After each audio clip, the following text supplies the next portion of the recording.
now get you details of how Trump is pleading to NATO nations to sanction Russia. Trump has said to NATO, stop buying oil from Russia. Trump has called for a 50 to 100% tariff on China.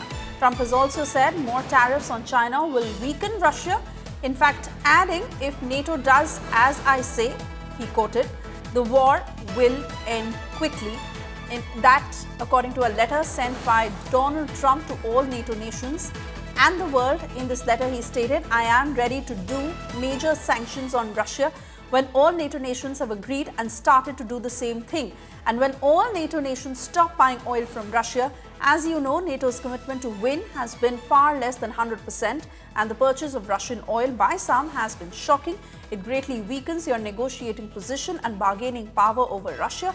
Anyway, I'm ready to go when you are. Just say when. I believe that this plus NATO as a group placing 50% to 100% tariffs on China to be fully withdrawn after the war with Russia and Ukraine is ended will also be of great help in ending this deadly but ridiculous war.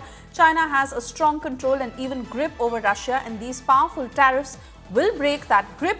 This is not Trump's war. It would never have started if he said in this letter if he was president. It is Biden's and Zelensky's war. I am only here to help stop it and save thousands of Russian and Ukrainian lives. 7,118 lives have been lost last week alone.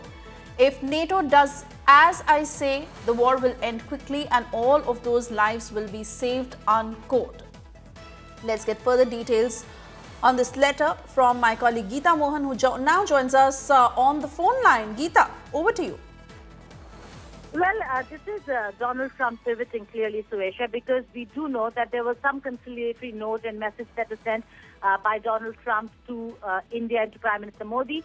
But that does not make a difference in terms of what he's saying on the ground, what his teams are doing on the ground in terms of the trade talks, and certainly in terms of how he first asked the European Union, then he's asked G7, and now he's written a letter to NATO to sanction China and India, particularly those countries that are importing oil from Russia, and in that China and India figure at the top.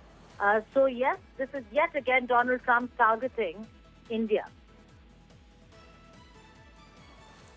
All right, Geeta, many thanks for getting us the latest as far as this letter is concerned.